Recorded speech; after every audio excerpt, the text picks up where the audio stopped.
Okay, Act 2, Scene 2. Trumpets played. Claudius, the King of Denmark, and Gertrude, the Queen of Denmark, enter with Rosencrantz, Guildenstern, and attendants. Claudius, the King. Welcome, dear Rosencrantz and Guildenstern. I've wanted to see you for a long time now, but I sent for you so hastily because I need your help right away. You probably heard about the change that's come over Hamlet. That's the only word for it, since inside and out he's different from what he was before. I can't imagine what made him so unlike himself other than his father's death, since you both grew up with him and are so familiar with his personality and behavior. I'm asking you to stay a while at court and spend some time with him, see if you can get Hamlet to have some fun and find out if there's anything in particular that's bothering him, so we can set up about trying to fix it. So Rosencrantz and Guildenstern, I remember from, the part 1 of this series that I'm reading this, I go down the list of the characters in this book. It described the characters before the opening scene. And Rosencrantz and Guildenstern, I think they were old classmates that used to go to the same college as Hamlet. So they're acquaintances, you would say. That's a perfect word for it. Gertrude the Queen. Gentlemen, Hamlet's talked a lot about you, and I know there are no two men alive he's fonder of. If you'll be so good as to spend some time with us and help us out, you'll be thanked on a royal scale.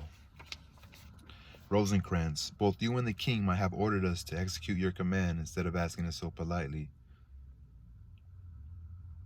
Guildenstern, but we'll obey. Our services are entirely at your command. Claudius, thanks Rosencrantz and worthy Guildenstern. Gertrude, thanks Guildenstern and worthy Rosencrantz. I beg you to pay a visit right away to my son, who's changed too much. Servants, take these gentlemen to see Hamlet. Guildenstern, I hope to God we can make him happy and do him some good. Gertrude, amen to that. Rosencrantz and Guildenstern exit, escorted by attendants. Polonius enters. Polonius, the ambassadors are back from Norway, sir. Claudius the king, once again you bring good news.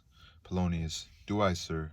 I assure your majesty I'm only doing my duty both to my God and my good king, and I believe unless this brain of mine is not so politically cunning as it used to be, that I found out why Hamlet's gone crazy. Claudius, tell me, I want very much to find out. Polonius, all right, but first let the ambassadors speak, then you can hear my news as dessert. Claudius, then be so kind as to show them in. Polonius exits. Gertrude, he says he's found out the reason for your son's insanity. Gertrude, I doubt it's anything but the obvious reason, his father's dying in our quick marriage. Polonius enters with the ambassadors. So she says, I doubt it's anything but the obvious, his father's death and our quick marriage. Polonius enters with the ambassadors, Voltimand and Cornelius. Claudius the king, well, we'll get to the bottom of it. Welcome, my good friends. Tell me, Voltimand, what's the news from the king of Norway?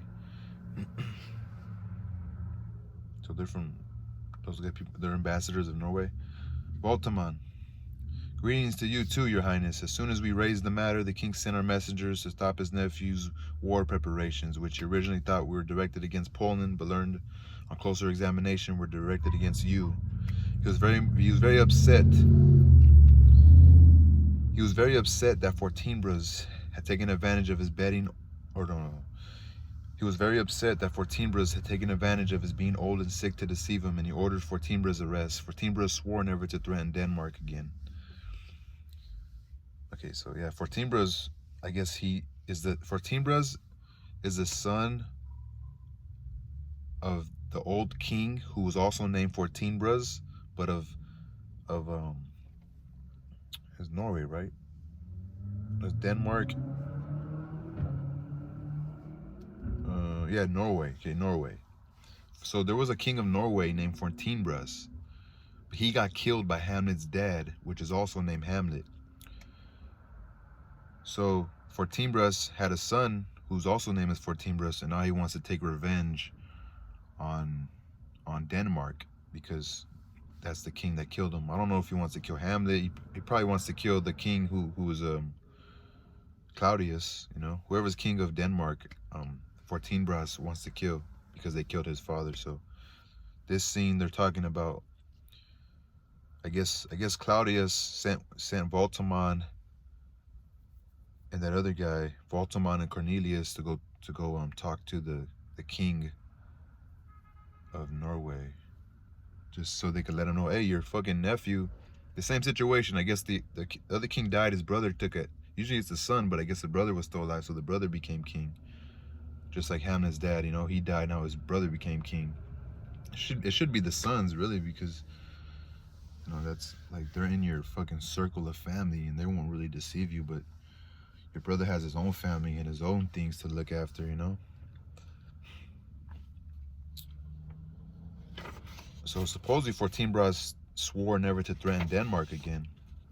So Voltamont is still talking. The old king was so overjoyed by this promise that he gave young Fortinbras an annual income of 3,000 crowns and permission to lead his soldiers into Poland, asking you officially in this letter to allow his troops to pass through your kingdom on their way to Poland. He's assuring you of your safety. He gives Claudius a document.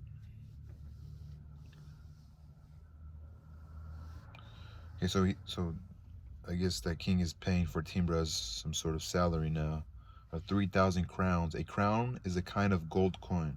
Okay. Claudius, I like this news, and when I have time, I'll read this and think about how to reply. Meanwhile, thank you for your efforts. Go relax now. Tonight we'll have dinner. Welcome back. Voltamont and Cornelius exit.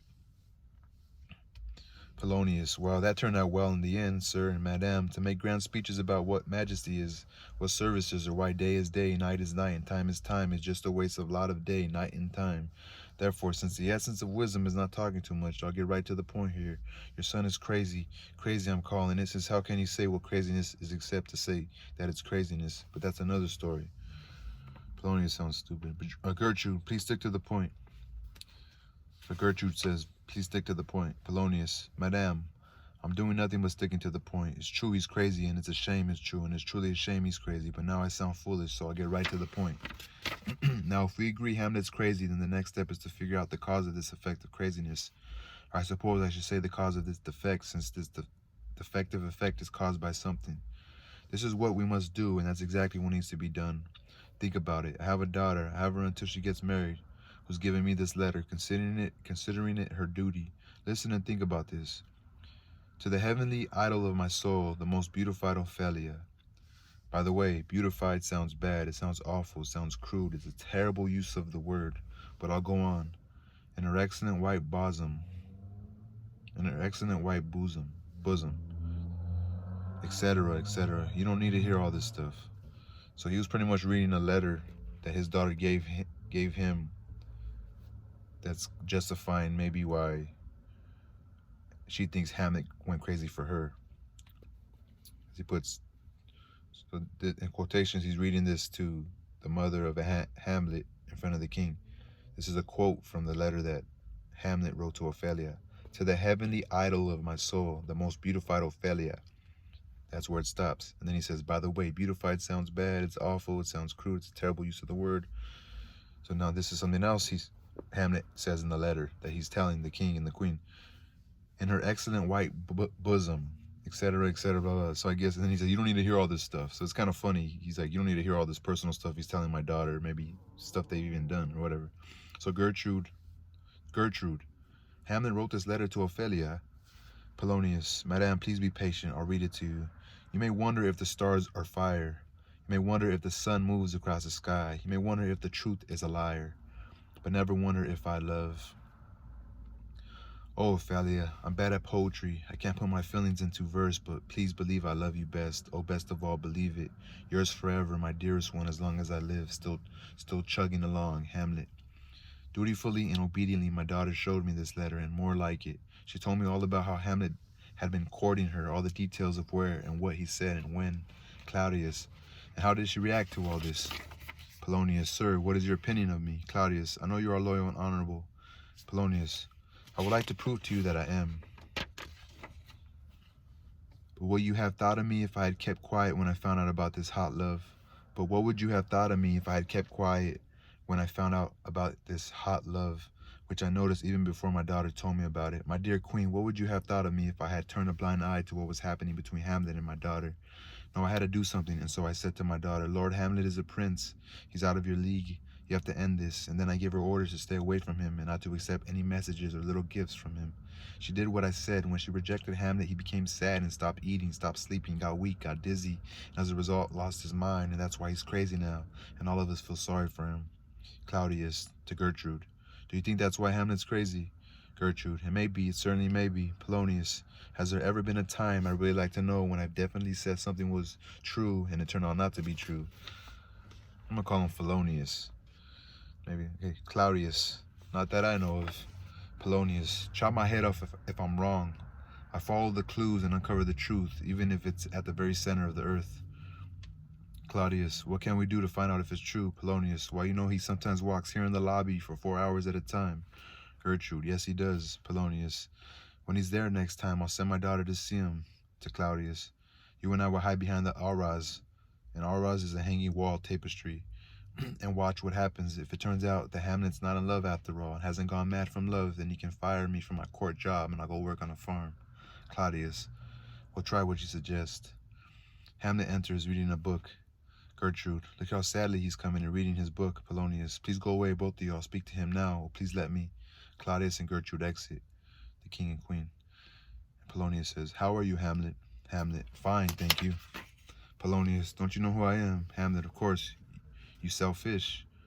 Polonius, no, not me, sir. Hamlet, in that case, I wish you were as good a man as a fish seller. In that case, I wish you were as good a man as a fish seller. Polonius, good, sir. Hamlet, yes, sir. Only one man in 10,000 is good in this world. Polonius, that's definitely true, my lord. Hamlet, since if the sun breeds maggots on a dead dog, kissing the corpse. By the way, do you have a daughter? Polonius, I do indeed, my lord. Hamlet, then by all means never let her walk in public.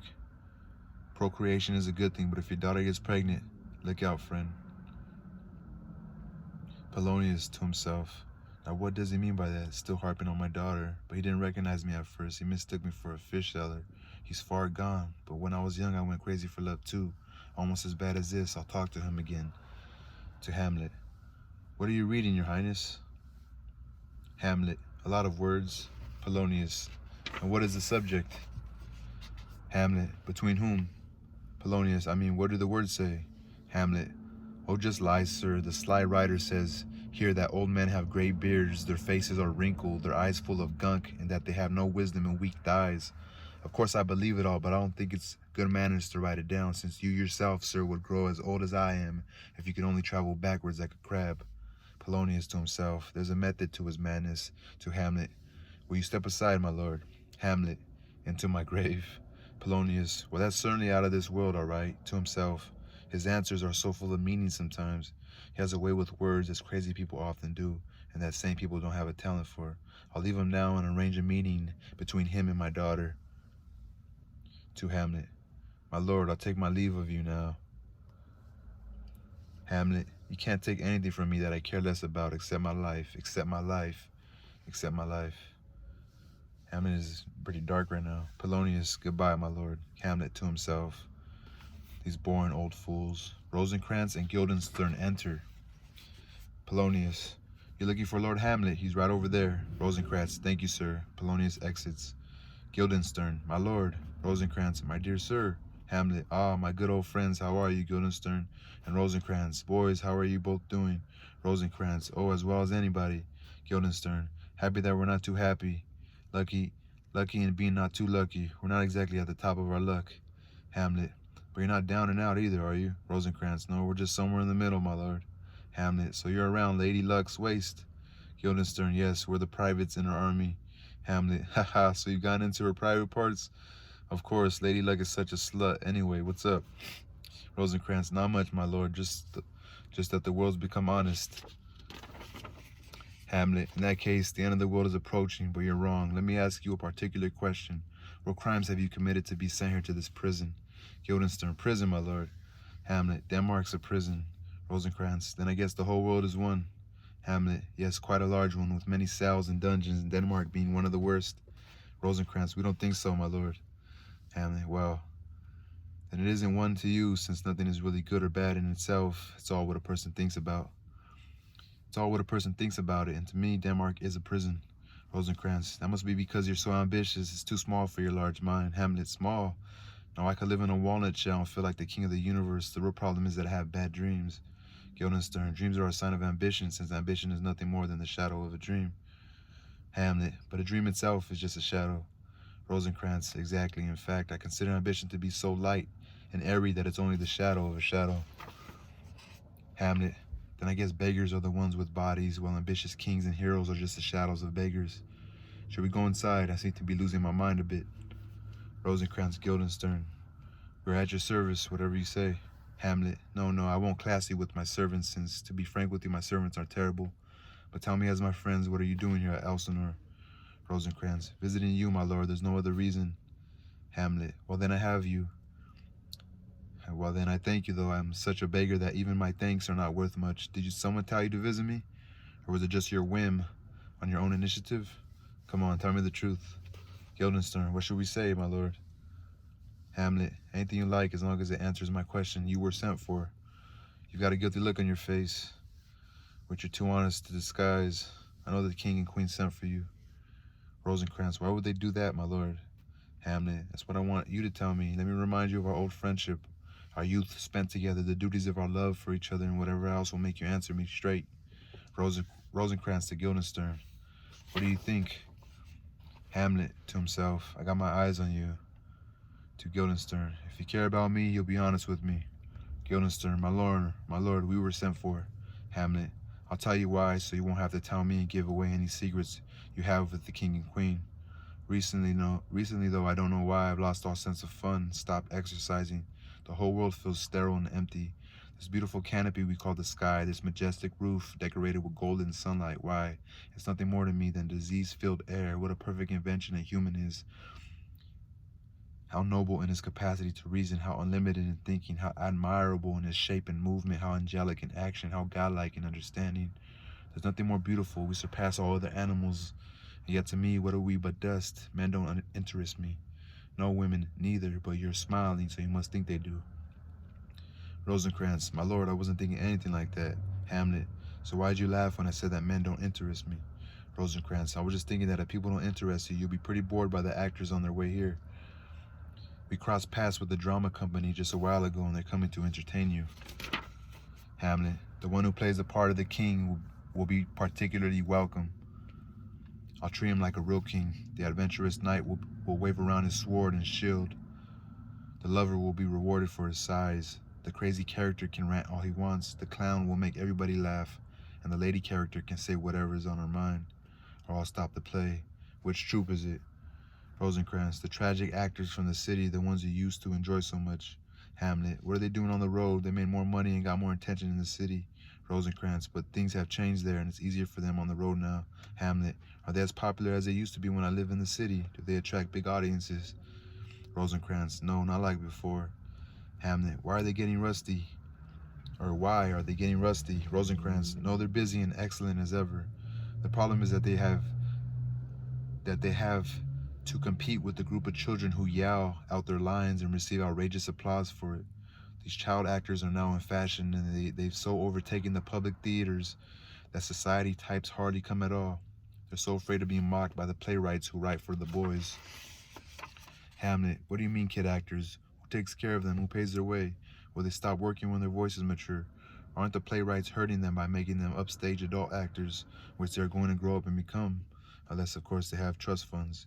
Rosencrantz, there's been a whole debate on the topic for a while. No play was sold to the theaters without a big fight between the children's playwright and the actors playing adult roles. Hamlet, are you kidding? Guildenstern, oh, there's been a lot of quarreling. Hamlet, and the boys are winning so far. Rosencrantz, yes they are, my lord. Little boys are carrying the whole theater on their backs like Hercules carried the world.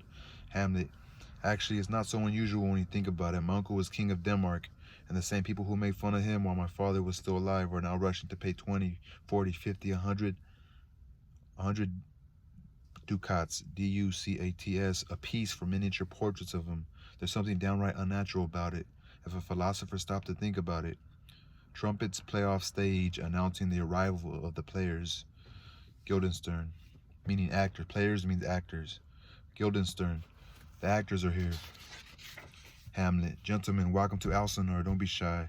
Shake hands with me. If I'm going to welcome you, I have to go through all these polite customs, don't I? And if we don't shake hands when I act all nice to the players, it will seem like I'm happier to see them than you. You're very welcome here, but still my uncle, father, and aunt mother have got the wrong idea. Guildenstern, in what sense, my lord? Hamlet, I'm only crazy sometimes, at other times I know what's what. Polonius enters.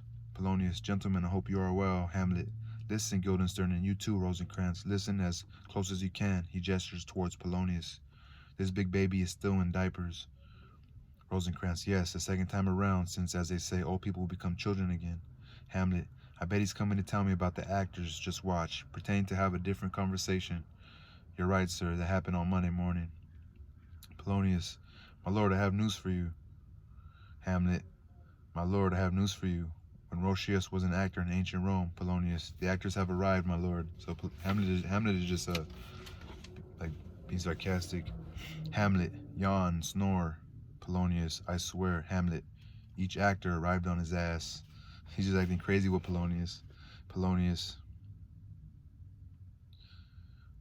Polonius speaks. They are the best actors in the world, either for tragedy, comedy, history, pastoral, pastoral comical, historical pastoral, tragical historical, tragical comical historical, one-act plays, or long poems.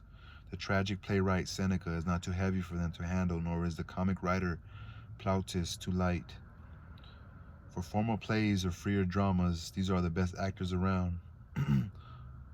O Jephthah, judge of ancient Israel, what a treasure you had. Then who's Jephthah? Jephthah? In the Bible, Jephthah unwittingly sacrificed his daughter by making a vow too hastily. The lines below in italics are lyrics from a popular song about Jephthah. Hamlet sings them. Okay, so, O Jephthah, judge of ancient Israel, what a treasure you had. So he's making fun of Polonius, calling him Jephthah. Unwittingly sacrificed his daughter by making a vow too hastily. Polonius, what treasure did he have, my lord? Hamlet. So Hamlet's just throwing subliminals that is this. Hamlet. So Hamlet's speaking, but he's going to sing now. Well, one fine daughter and no more, whom he loved more than anything. Polonius to himself, still talking about my daughter, I see. Hamlet. Aren't I right, Jephthah, old man? Polonius. If you're calling me Jephthah, my lord, I do have a daughter I love more than anything, yes. Jephthah. Hamlet. No, that's not logical.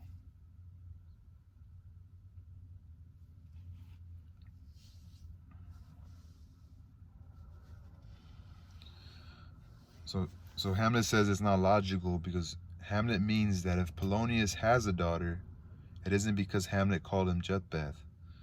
Polonius. What is logical then, my lord? Hamlet. Why? As if by chance God knows and then you know it happened as you'd expect. If you want to know more, you can refer to the popular song because now I have to stop. The players, the actors enter. Welcome, welcome to all of you. He turns to one of the actors.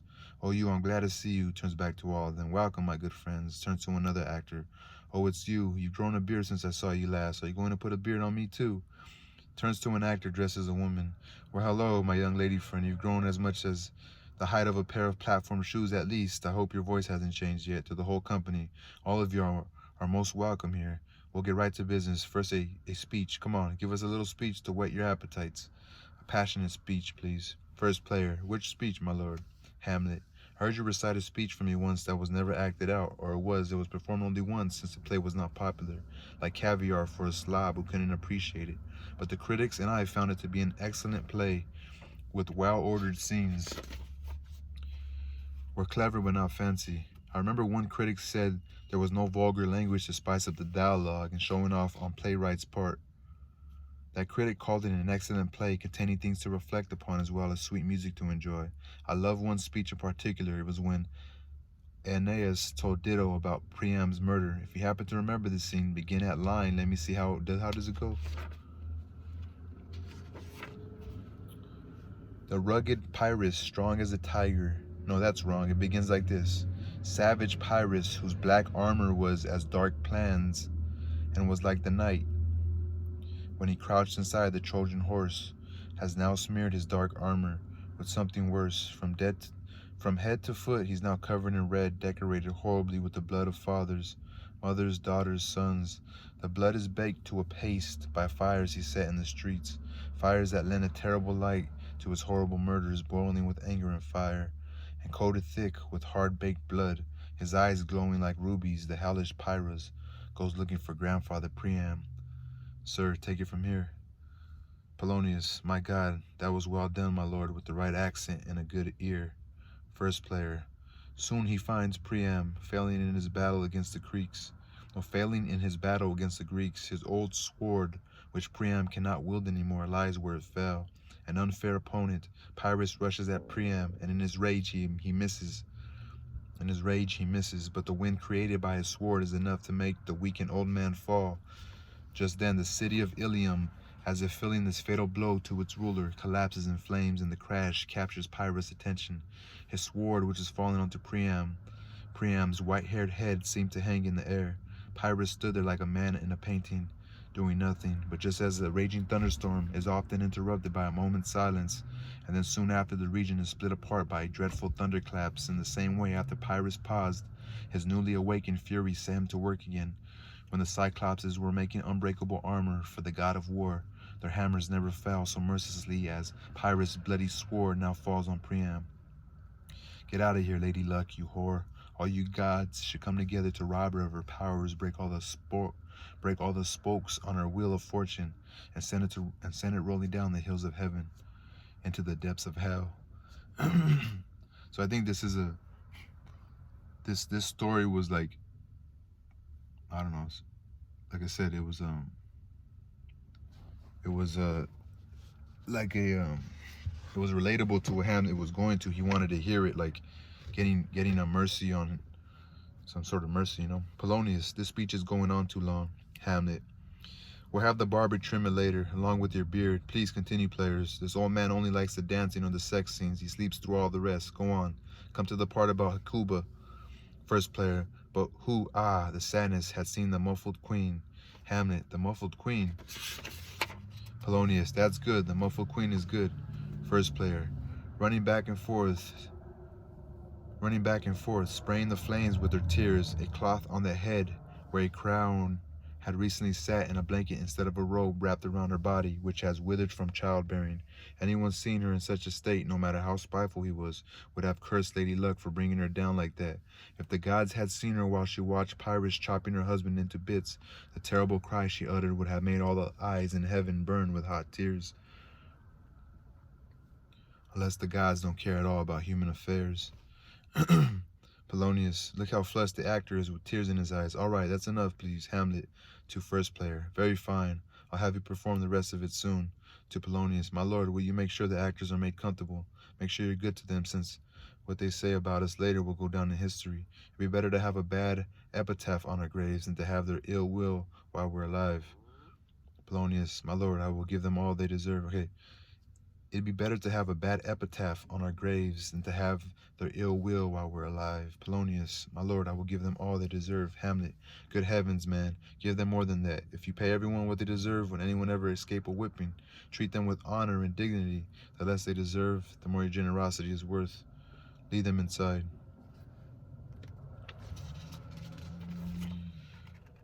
Polonius, come everyone. Hamlet, follow him, friends. We'll watch a whole play tomorrow. To first player, my friend, can you perform the murder of Gonzago? First player, yes, my lord. Hamlet, then we'll see that tomorrow night. By the way, if I were to compose an extra speech of 12 to 16 lines and stick it into the play, could you learn it by heart for tomorrow, right? First player, yes, my lord. Hamlet, very well. Follow that gentleman now and be careful not to make fun of him. Polonius and the players exit. My good friends, I'll see you tomorrow. Welcome to Elsinore. Rosencrantz, yes, my lord. Hamlet, yes, goodbye to you both. Rosencrantz and Guildenstern exit. Now I'm alone. Oh, what a mean low life I am. It's awful that this actor could force his soul to feel made-up feelings in a work of make-believe. It's awful that this actor could force his soul to feel made-up feelings in a work of make-believe. He grew up pale, shed real tears, became overwhelmed, his voice breaking with feeling in his whole being, even meeting the needs of his act, and all for nothing, for Hecuba. What is Hecuba to him, or he to Hecuba, that he would weep for her? Just imagine what he would do if he had the cause for feeling that I do. He would drown the stage with his tears and burst the audience's ears with his terrible words, drive the guilty spectators crazy, terrifying the innocent ones, confuse the ignorant ones, and astound absolutely everyone's eyes and ears. But what do I, a grim and uncourageous rascal, do? mope around like a dreamer, not even bothering with plans for revenge, and I can say nothing at all on behalf of a king whose dear life was stolen.